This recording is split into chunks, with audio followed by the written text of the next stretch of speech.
হাজী একরামুল্লাহ অবাক হয়ে বললেন, তোমার ঘটনা কি? আলাউদ্দিন চুপ করে রইলেন। একরামুল্লাহ সাহেব তাকে দেখে এত বিস্মিত হচ্ছেন কেন তা বুঝতে পারলেন না। এক সপ্তাহ পরে এসেছেন এর জন্যই কি?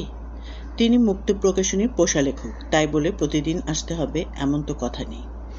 হাজী সাহেব গলা খাকারি দিয়ে বললেন, তুমি আগে প্রতিদিনই একবার বাংলা বাজারে আসতে, এবার 6 দিন পরে আসলে, তাও আমি লোক পাঠিয়ে খবর দিয়েছিলাম বলে আসা। ঘটনা কি? কোনো ঘটনা না। অসুখ বিসুখ হয়নি তো? আলাউদ্দিন না সূচক মাথা নাড়লেন। অসুখ বিসুখ যে হয়নি সেটা তো তোমাকে দেখেই বোঝা যাচ্ছে, বরং ওজন বেড়েছে। তোমার শরীরে থলথলে ভাব চলে এসেছে, পাঞ্জাবির ভিতর দিয়ে ভুঁড়ি দেখা যাচ্ছে। ব্যাপার কি? কোনো ব্যাপার না। বিয়ে শাদী করেছো নাকি? জি না। এ বয়সে বিয়ে শাদী? পুরুষ মানুষ যে কোনো বয়সে বিয়ে করতে পারে। গোপনে বিয়ে করে থাকলে স্বীকার করতে অসুবিধা নাই। বিয়ে করিনি। চেহারা ফর্সা হয়েছে, ইস্ত্রি করা পায়জামা পাঞ্জাবি পরেছ।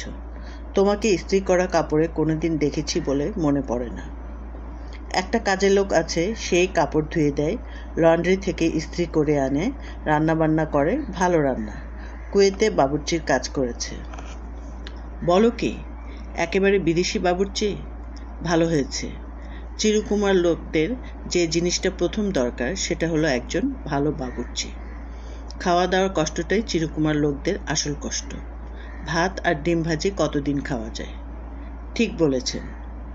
তোমাকে 2টা কাজের জন্য ডেকেছি। 2টা জরুরি। একটা আমার জন্য জরুরি, আর একটা তোমার জন্য জরুরি। জি বলুন। হাত দেখার বইয়ের অবস্থা কি? একটা বই শেষ করতে তো এতদিন লাগার কথা না। আলাউদ্দিন ইতস্তত করে বললেন, আগে দিনে লিখতাম, রাতেও লিখতাম, এখন রাতে লিখতে পারি না। হাজী সাহেব বললেন, রাতে লিখতে পারো না কেন? রাতকানা রোগ হয়েছে? রাতে চোখে দেখো না? খাওয়া দাওয়ার পর আলসেমে লাগে। করো কি? 8টা বাজতেই ঘুমিয়ে পড়ো? ঘুমাতে ঘুমাতে 11টা বেজে যায়। খবরের কাগজ পড়ি, টিভি দেখি। টিভি কিনেছো নাকি? জি, একটা 14 ইঞ্চি টিভি কিনে ফেলেছি। Colour TV? Black and white কেনার ইচ্ছা ছিল। কুটু বলল, কিনবেন যখন কালার কিনেন। দেখলাম কুটুর কথার মধ্যে বিবেচনা আছে। কুটুকে?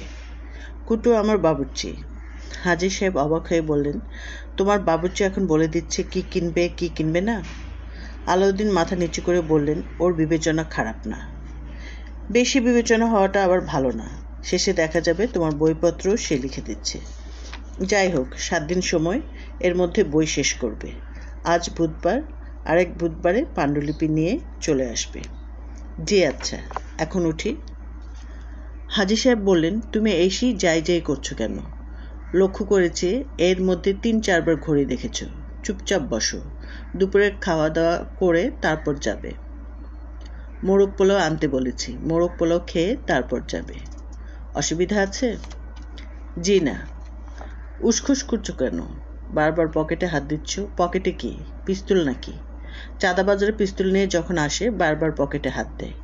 কি আছে পকেটে? কিছু না। কিছু একটা তো পকেটে নিশ্চয়ই আছে। বের করো দেখি, জিনিসটা কি? আলাউদ্দিন পকেট থেকে সিগারেট প্যাকেট, ম্যাচ এবং বের করলেন। তাকে খুবই বিব্রত মনে হলো। হাজী সাহেব বললেন, তুমি সিগারেট খাও তা তো জানতাম না। আগেও খেতে, না সম্প্রতি ধরেছ? এখন 1-2টা খাই।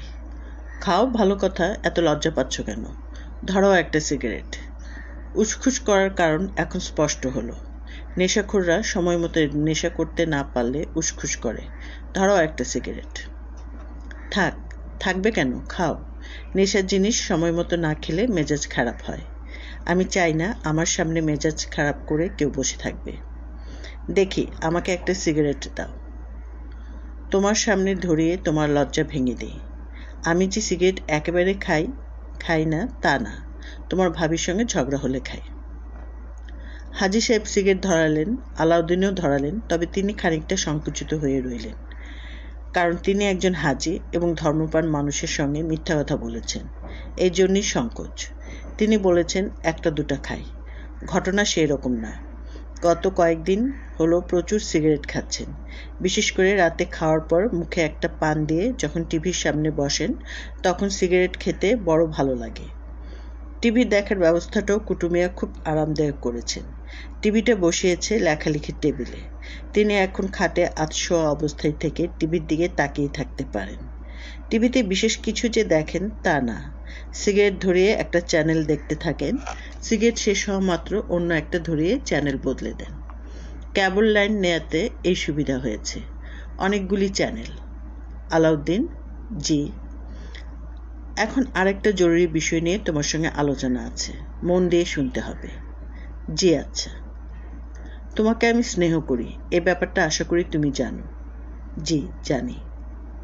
তুমি নির্বিরোধী মানুষ, অহংকার নেই, ভদ্র, বিনয়ী, কখনো মিথ্যা বলো না। এই জন্যই পছন্দ। আমি যে তোমার মঙ্গল চাই, এই বিষয়ে কি তোমার কোনো সন্দেহ আছে? জি না। হামিদা নামের আমার দূরসম্পর্কে এক আত্মীয়া আছে, দুঃখী মেয়ে। প্রায় 20 বছর আগে তার স্বামী মারা যায়। মেয়েটা পড়ে যায় অকুল সমুদ্রে। মেয়েটা রূপবতী। তাকে বিয়ে করানোর জন্যে আমরা চেষ্টা করেছি, সে রাজি হয় না। তার প্রতিজ্ঞা জীবনে বিবাহ করবে না। সে একটা চাকরি নিল, 2 মেয়েকে মানুষ করতে লাগলো, যাকে বলে জীবন সংগ্রাম। আলাউদ্দিনের সিগারেট শেষ হয়ে গেছে, তার আরেকটা সিগারেট ধরাতে ইচ্ছা করছে। হাজী সাহেব কি মনে করবে এই ভেবে ধরাতে পারছেন না। আলাউদ্দিন: জি। এরকম উসখুস করছো কেন? যা বলছি মন দিয়ে শোনো। মন দিয়ে শুনছি হাজী সাহেব। হামিদার মেয়ে দুটাই মায়ের মতো সুন্দরী হওয়ায় দুজনেরই খুব ভালো বিয়ে হয়েছে। 2টা মেয়েই এখন আছে বিদেশে। একজন থাকে স্বামীর সঙ্গে সিঙ্গাপুরে, আরেকজন মালয়েশিয়ার কুয়ালালামপুরে। আলাউদ্দিন বললেন, খুব ভালো। হাজী সাহেব বললেন, যতটা ভালো মনে হচ্ছে তত ভালো না। হামিদা পড়েছে মহাবিপদে। একা বাস করতে হয়, নিঃসঙ্গ জীবন। আজে বাজে দুষ্ট লোক তাকে নানাভাবে ত্যক্ত করে। বিয়ে করলে এই সমস্যা থেকে সে বাঁচবে। তাকে অনেক বোঝানোর পর এখন সে বিয়ে করার ব্যাপারে নিমরাজি হয়েছে। মেয়ে দুটিও চাচ্ছে মা বিয়ে করে সুখী হোক। বাংলাদেশি মেয়েরা বিধবা মায়ের বিয়ের ব্যাপারে আগ্রহী হয় না। এরা যে হয়েছে সেটা আল্লাহর রহমত বলতে হবে। আলাউদ্দিন আরেকটা সিগারেট ধরিয়ে ফেললেন। হাজী সাহেব কিছু বললেন না, বরং মুখ হাসি হাসি করে আলাউদ্দিনের দিকে খানিকটা ঝুঁকে এলেন। নিচু গলায় বললেন, হামিদা বানুকে তুমি বিয়ে করো না কেন? আলাউদ্দিন থতমত খেয়ে বললেন, আমি? হ্যাঁ তুমি। আমার ধারণা হামিদার পাত্র হিসেবে তুমি খুবই উপযুক্ত। মেয়েটা ভালো। তরুণী বয়সে সে অপূর্ব রূপবতী ছিল। সেই রূপের খানিকটা এখনো আছে। তাকে দেখে মনেই হয় না তার বয়স 45। তুমি তার ছবি দেখেছ, সুন্দরী কিনা তুমিই বলো। আমি ছবি কখন দেখলাম? তোমার রান্নার বইয়ের ফ্ল্যাপে অধ্যাপিকা হামিদা বানুর ছবি আছে। এই হলো সেই হামিদা বানু। উনি অধ্যাপিকা? আরে না, বই চালাবার জন্য লেখা। বিয়ে পড়ার সময় বিয়ে হয়ে গেল বলে আর পড়াশোনা হয়নি। এখন এজি অফিসে কাজ করে, জুনিয়র অডিটর। মাসে সব মিলিয়ে ঝিলিয়ে 6-7 হাজার টাকার মতো বেতন পায়। তোমাদের দুজনের সংসার এই টাকায় চলে যাবার কথা। তোমার এই বিষয়ে মত কি? আলাউদ্দিন বিব্রত গলায় বললেন, বিয়ের কথা কখনো ভাবিনি। হাজী সাহেব বিরক্ত গলায় বললেন, কখনো ভাবনি বলে যে কোনোদিন ভাববে না তা তো না। এখন ভাবো। এখন ভাববো? তুমি এমন ভাব করছো যেন এই মুহূর্তেই তোমাকে বিয়ে করতে হবে। তুমি হ্যাঁ বলবে আর আমি কাজে ডেকে নিয়ে আসব। চিন্তা ভাবনা করো, সময় নাও। আত্মীয় স্বজনের সঙ্গে আলাপ করতে চাইলে আলাপ করো। জি আচ্ছা। তোমার বয়স কত? এই নভেম্বরে 53 হবে। কত? 53 হবে। অনেক বয়স, বিয়ে করার বয়স না, কবরে চলে যাওয়ার বয়স। যাই হোক, চিন্তা করে বলো। জি আচ্ছা। মেয়েকে যদি দেখতে চাও, কথাবার্তা বলতে চাও, সেই ব্যবস্থাও করা যায়। একদিন বিকেলে বাসায় গিয়ে চা খেয়ে এলাম। জি আচ্ছা। কবে যাবে বলো? আপনি যেদিন ঠিক করবেন সেদিনই যাব, আপনার বিবেচনা। আমার বিবেচনা যদি হয় তাহলে আজই চলো। আলাউদ্দিন হতাশ গলায় বলল, আজ যাব? হাজী সাহেব বিরক্ত হয়ে বললেন, কথা শুনে চিমসা মেরে গেলে কেন? আজ যাওয়াই তো ভালো, কোনো কিছু ঝুলিয়ে রেখে লাভ নাই। দুপুরে খাওয়া দাওয়া করে বিকেলে কোনো খবর না দিয়ে চলে গেলাম। হামিদাকে বললাম, হামিদা, আমার এক লেখককে নিয়ে এসেছি, ভালো করে চা খাওয়া। অসুবিধা আছে? জি না। অসুবিধা থাকলে বলো। তোমার মুখ দেখে মনে হচ্ছে আমি জোর করে তোমায় বিয়ে দিচ্ছি। এখানে জোর করার কিছু নাই। হায়াত, মৌত, রিজিক, ধন দৌলত এবং বিবাহ, এই 5টা জিনিস আল্লাপাক নিজে দেখেন। আল্লাপাক না চাইলে বিবাহ হবে না। জি, তা তো ঠিকই। আলাউদ্দিন আরেকটা সিগারেট ধরালেন, তবে তার মন খুবই খারাপ হয়ে গেল। বিবাহ সংক্রান্ত কথাবার্তায় যে মন খারাপ হয়েছে তা না। মন খারাপের প্রধান কারণ আজ দুপুরে মোরগ পোলাও খেতে হবে। হাজী সাহেব যে দোকান থেকে মোরগ পোলাও আনান সেই দোকানের মোরগ পোলাও অত্যন্ত ভালো, কিন্তু যত ভালোই হোক কুটুমিয়ার রান্নার পাশে কিছুই না। আজ দুপুরে কুটুমিয়া বিশেষ আয়োজন করেছে। ইলিশ মাছের ডিম রাঁধছে, ইলিশ মাছের ডিমের ঝোল, ইলিশ মাছের ডিমের ভাজা। এই 2 জিনিস আগেও একদিন খেয়েছেন, মনে হয়েছে বেশতি কোনো খানা। আজ সেই 2 আইটেম আবার রাঁধতে বলে এসেছেন। কুটু এই 2টা তো রাঁধবে, তার সঙ্গে বাড়তে এমন কোনো আইটেম করবে যে সম্পর্কে তিনি কোনো চিন্তাই করেন নাই। কবে যেন পাতার একটা বড়া খেয়েছেন, আহা কি জিনিস! বেসনে ডুবিয়ে গরম গরম ভেজে পাতে দিয়েছে। খাওয়ার সময় মনে হয়েছে বিশাল কোনো বটগাছের সব পাতা যদি এরকম বেসনে ভেজে দিয়ে দেয় তিনি খেয়ে ফেলতে পারবেন। আলাউদ্দিন, জি? হাজী সাহেব বললেন, আলাউদ্দিন, তোমাকে দুশ্চিন্তাগ্রস্ত মনে হচ্ছে। জি না, দুশ্চিন্তাগ্রস্ত না। তোমার মন না চাইলে থাক, যেতে হবে না। আমি আমার ভাগ্নিকে নিয়ে বিপদে পড়েছি তা কিন্তু না। হামিদার পাত্র হিসেবে তোমাকে আমার পছন্দ, এটাই আমার আগ্রহের কারণ। আমি আপনার সঙ্গে বিকালে যাব। তোমার কথা শুনে ভালো লাগলো। আমি নিশ্চিত আমার ভাগ্নির সঙ্গে কথা বললে তোমারও ভালো লাগবে। অতি বুদ্ধিমতী মেয়ে, তোমাদের 2 জনের মিলবেও ভালো। তোমার বুদ্ধি কিছু কম আছে, তোমার কম বুদ্ধি ওই মেয়ে পুষিয়ে দেবে। আলাউদ্দিন কিছু বললেন না, চুপ করে রইলেন। হাজী সাহেব বললেন, তোমার বুদ্ধি কম বলেছে, এতে রাগ করনি তো? জি না।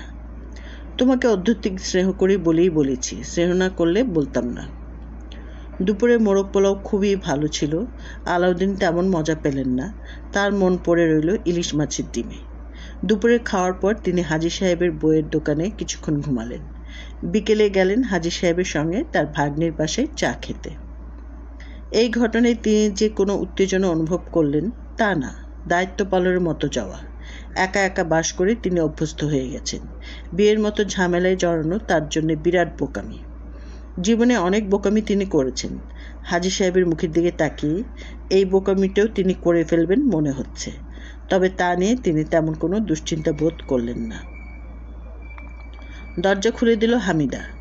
সহজ দেশি বিদেশি ও চাইনিজ রান্নার বইয়ের ফ্ল্যাপে যে মহিলার ছবি, বাস্তবের মহিলা তার চেয়ে রূপবতী।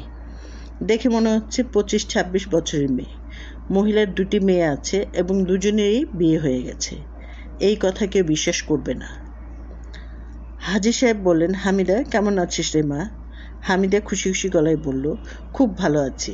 মামা, তুমি এতদিন পরে কি মনে করে? তোর বাসার সামনে দিয়ে যাচ্ছিলাম, ভাবলাম তোর এখানে 1 কাপ চা খেয়ে যাই, চায়ের পিপাসা হয়েছে। তুমি আর 2 মিনিট পরে এলে আমাকে পেতে না। আমি বের হচ্ছিলাম, বেবি ট্যাক্সি ডেকে এনেছি। বাসার সামনে বেবি ট্যাক্সি দেখোনি? যাচ্ছিস কোথায়? ধানমন্ডি 27 নম্বরে। বেবি ট্যাক্সি ফেরত পাঠিয়ে দে, আমি তোকে নামিয়ে দেব। আমি একজন লেখককে নিয়ে এসেছি, সহজ দেশি বিদেশি ও চাইনিজ রান্নার লেখক। প্রাইভেট কলেজে ইসলামিক ইতিহাসের অধ্যাপক ছিলেন, এখন হয়েছেন রান্নার বইয়ের লেখক। সবই আল্লাহর ইচ্ছা। হামিদা আলাউদ্দিনের দিকে তাকিয়ে বলল, আপনাকে দেখে আমি খুবই লজ্জা পাচ্ছি। বই লিখেছেন আপনি, ছবি ছাপা হয়েছে আমার। মামা যে আমার ছবি নিয়ে এই কাজ করবেন আমি স্বপ্নেও ভাবিনি। আপনি আমাকে ক্ষমা করে দিন। আমাকে ক্ষমা না করে আপনি যেতে পারবেন না। আলাউদ্দিন কি বলবেন ভেবে পেলেন না। মেয়েটা এত সুন্দর করে কথা বলছে, এত সুন্দর করে বলল আমাকে ক্ষমা না করে আপনি যেতে পারবেন না। সেই কথার উত্তরে তারও সুন্দর করে কিছু বলা উচিত, মুখে কোনো কথাই আসছে না। হাজী সাহেব বললেন, ক্ষমা করার কিছু নাই। আলাউদ্দিন বই লেখে নাই, অন্যের বই থেকে কপি করেছে। আলাউদ্দিন সত্যি সত্যি বইয়ের লেখক হতো তাহলে ক্ষমা করার প্রশ্ন আসতো। আলাউদ্দিন আগ্রহ নিয়ে বসার ঘর দেখছেন, কি সুন্দর ছিমছাম। ঘরে অনেক আসবাবপত্র, তারপরেও কেমন যেন ফাঁকা ফাঁকা লাগছে। দেয়ালে অতি রূপবতী তুই তরুণীর ছবি, এরা যে হামিদা বানুর মেয়ে দেখেই বোঝা যাচ্ছে। অবিকল মায়ের মতো চেহারা। মেয়ে দুটির ছবির উপরে একজন যুবকের ছবি, সানগ্লাস পরা যুবক, সে যে বেলুন ফুলাচ্ছে। এই যুবকের সঙ্গে মেয়ে দুটির চেহারার মিল নেই, তারপরেও বলে দেওয়া যায় এই যুবক মেয়ে দুটির বাবা। হামিদা চা নিয়ে এসেছে। চায়ের ট্রে নামিয়ে রাখতে রাখতে সে লজ্জিত গলায় বলল, চায়ের সঙ্গে যে দেব এমন কিছু নেই। অন্যদিন বাসি চানাচুর হলেও থাকে, আজ তাও নেই। হাজি সাহেব বললেন, কিচ্ছু লাগবে না। হামিদা বলল, মামা তোমার লাগবে না, কিন্তু তুমি মেহমান নিয়ে এসেছ। হাজি সাহেব বললেন, আলাউদ্দিন মেহমান না, সে বলতে গেলে ঘরের মানুষ। তোর মেয়েরা কেমন আছে? চিঠিতে তো সবসময় লেখে খুব ভালো, তবে যতটা ভালো আছে বলে লেখে ততটা ভালো আছে বলে মনে হয় না। অসুখ বিসুখ যখন হয় আমি দুশ্চিন্তা করব বলে আমাকে কখনো জানায় না। হাজি সাহেব বললেন, এটাই তো ভালো। হামিদা বলল, এটা ভালো না, আমি সবসময় সত্যিটা জানতে চাই। মিথ্যা ভালো সংবাদের চেয়ে সত্যি খারাপ সংবাদ অনেক ভালো। হাজি সাহেব আলাউদ্দিনের দিকে তাকিয়ে বললেন, তোমার ঘটনা কি? বাড়িতে ঢোকার পর থেকে তুমি যে ঝিম ধরে বসে আছো, তোমার ঝিম তো দেখি কাটছে না, কথা বলো। আলাউদ্দিন বিবৃত গলায় বললেন, কি কথা বলবো? কিছু একটা বলো। কোনো কথাই যদি মনে না আসে হামিদাকে জিজ্ঞেস করো, আপনার দুই মেয়ের নাম কি? আলাউদ্দিন সঙ্গে সঙ্গে জিজ্ঞেস করলেন, আপনার দুই মেয়ের নাম কি? হামিদা হেসে ফেলল, তবে অতি দ্রুত হাসি থামিয়ে বলল, আমার এক মেয়ের নাম রু, আরেক মেয়ের নাম নু, দুজনের মিলিত নাম রুনু। আলাউদ্দিন সঙ্গে সঙ্গে বললেন, ও আচ্ছা। হামিদা বলল, মেয়েদের নাম এক অক্ষরের, এটা শুনে আপনার অবাক লাগলো না? আলাউদ্দিন বলল, সামান্য লেগেছে। আপনার চেহারা দেখে সেটা বোঝা যায়নি। এক অক্ষরের নামের পেছনে সুন্দর একটা গল্প আছে, গল্পটা বলি। ওদের বাবার খুব শখ ছিল আমাদের প্রথম সন্তানটা মেয়ে হলে তার নাম হবে রুনু। মেয়ে হলো ঠিকই, যমজ মেয়ে হয়ে গেল। তার বাবা রুনু নামটাকে ভেঙে একজনের নাম রাখলো রু, আরেকজনের নাম নু। হাজি সাহেব অবাক হয়ে বললেন, কই, এই গল্প তো আমি জানি না। হামিদা বলল, মামা তুমি আমার কোনো গল্পই জানো না। আমি শুধু যে দুঃখী মেয়ে তা না, আমার জীবনের অনেক মজার মজার গল্প আছে। হাজি সাহেব হঠাৎ হাতঘড়ির দিকে তাকিয়ে চমকে উঠে বললেন, 10 মিনিটের জন্যে আমি একটু ঘুরে আসি।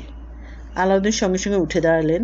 হাজি সাহেব বিরক্ত মুখে বললেন, তুমি যাচ্ছ কোথায়? তুমি বসো, আমি 10 মিনিটের মধ্যেই চলে আসব। আমার একজন লেখক থাকে 121 নম্বর বাসায়, তাকে একটা তাগাদা দিয়ে আসি। আলাউদ্দিন বললেন, আমিও সঙ্গে আসি। হাজি সাহেব বললেন, তোমাকে নিয়ে যাব না, এক লেখক আরেক লেখককে পছন্দ করে না। তুমি হামিদের সঙ্গে গল্প করো, আরেক কাপ চা খাও, চা শেষ হতে হতে আমি চলে আসব। হাজি সাহেব হন্তদন্ত হয়ে বের হলেন। আলাউদ্দিন অস্বস্তি নিয়ে বসে আছেন। মেয়েদের সঙ্গে এমনিতেই তার কথা বলার অভ্যাস নেই, তার উপর যে মেয়েটি তার সামনে বসে আছে তার সঙ্গেই বিয়ের কথা হচ্ছে। ভালো ঝামেলায় পড়া গেল। হামিদা বলল, আপনি কি আরেক কাপ চা খাবেন? আলাউদ্দিন বললেন, জি না, চা খাবো না। হামিদা বলল, মামা 10 মিনিটের মধ্যে আসবেন না, দেরি করবেন। আপনি ধরে রাখুন মামার ফিরতে 8 ঘন্টার মতো লাগবে। উনি 8 ঘন্টা সময় দিয়েছেন যাতে আপনি আমার সঙ্গে কথা বলতে পারেন। পাত্র হিসেবে উনি যে আপনাকে এখানে এনেছেন আমি বুঝতে পারিনি। হঠাৎ ওনার মাথায় ঢুকেছে আমাকে বিয়ে দিতে হবে। আমি কিছুতেই তাকে বুঝাতে পারছি না যে আমি বিয়ে করব না। আপনি সত্যি করে বলুন তো, মামা কি আপনাকে পাত্রী দেখাবার কথা বলে এখানে আনেননি? আলাউদ্দিন হ্যাঁ সূচক মাথা নাড়লেন। হামিদা বলল, কি লজ্জার কথা। চিন্তা করুন, আমার এত বড় বড় মেয়ে স্বামীর সঙ্গে ঘর সংসার করছে, এখন কিসের বিয়ে? বিয়ে যদি করতাম আগেই করতাম। তা তো ঠিকই। হামিদা বিরক্ত গলায় বলল, আগে বিয়ের কথা বলে চিৎকার চেঁচামেচি করতাম, এখন বিরক্ত হয়ে চুপ করে থাকি। এর থেকে মামার ধারণা হয়েছে আমি নিমরাজি। ছি। আলাউদ্দিন বললেন, আপনি আমার উপর রাগ করবেন না। হামিদা বলল, আপনার উপর কেন রাগ করব? কেউ যদি ভুলিয়ে ভালিয়ে আপনাকে নিয়ে আসে আপনি কি করবেন? আলাউদ্দিন বললেন, আমার খুব সিগারেট খেতে ইচ্ছে করছে, আমি বারান্দা থেকে একটা সিগারেট খেয়ে আসি। বারান্দায় সিগারেট খেতে হবে না, এখানেই খান। সবচেয়ে ভালো হয় আমি যদি চলে যাই। আজ সারাদিন বাইরে কাটিয়েছি, শরীর ঘামে চটচট করছে। মামা এসে যদি দেখেন আপনি নেই, তাহলে আপনার উপর খুব রাগ করবেন। আপনি মামার রাগকে ভয় করেন না? জি করি। তাহলে চুপচাপ বসে থাকুন, আমি আবার চা নিয়ে আসছি, চা খান, গল্প করে আধা ঘন্টা সময় পার করে দিন। আমি আসলে গল্প করতে পারি না।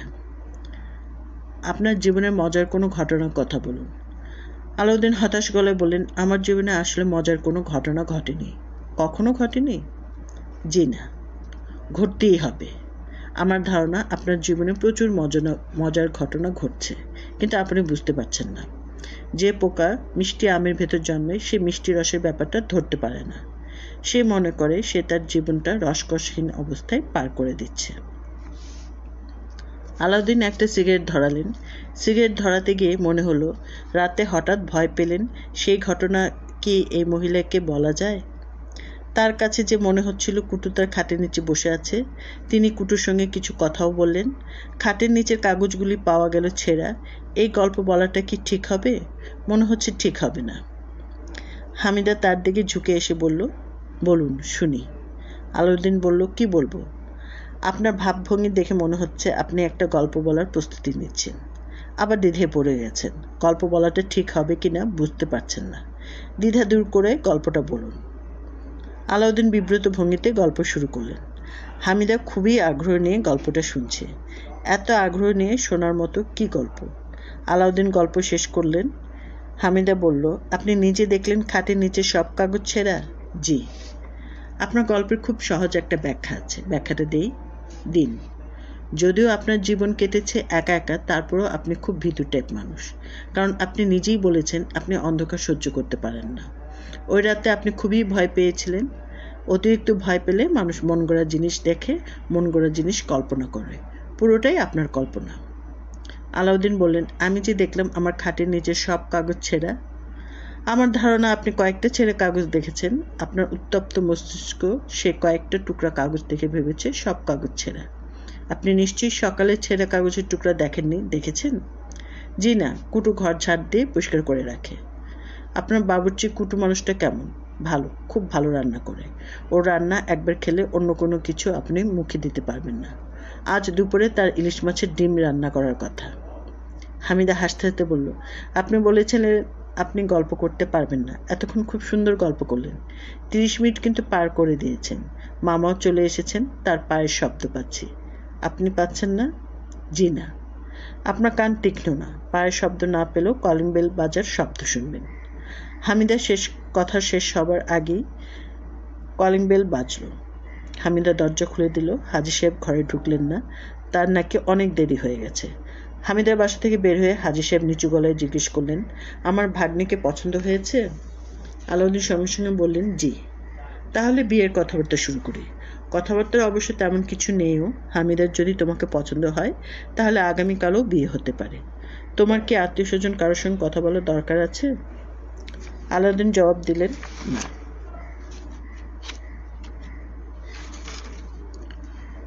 তোমার নিকট আত্মীয় স্বজন কে আছে? আমার এক বোন আছে, ছোট বোন। সে কোথায় থাকে? কুষ্টিয়ার ভেড়ামারায় থাকতো, এখন বদলি হয়ে চিটাগাং গিয়েছে। চিটাগাংয়ের ঠিকানা জানি না। ঢাকা শহরে তোমার কোনো আত্মীয় স্বজন নেই? আছে, তাদের ঠিকানা জানি না, যোগাযোগ নাই। এক ফুপু থাকেন যাত্রাবাড়িতে, তার বাসা চিনতাম। অনেকদিন যাওয়া হয়নি, এখন চিনব কিনা বুঝতে পারছি না। যাই হোক, তুমি সময় নাও, আত্মীয় স্বজনের সঙ্গে যোগাযোগ করো। আমিও হামিদাকে জিজ্ঞেস করে দেখি তার মতামত কি। উনি বিবাহ করবেন না। হামিদা বিয়ে করবে কি করবে না সেটা তার বলার কথা। তুমি বলছো কেন? একবারই কথা বলবে না? জি আচ্ছা। তোমার সঙ্গে তাহলে আগামী বুধবার আবার দেখা হবে। জি। লেখা শেষ করে নিয়ে আসবে। জি আচ্ছা। বলে আলাউদ্দিন হাঁটা শুরু করলেন, যেন তার বাড়ি ফেরার খুবই তাড়া। অনেক দেরি হয়ে গেছে, আর এক মুহূর্ত থাকা যাবে না।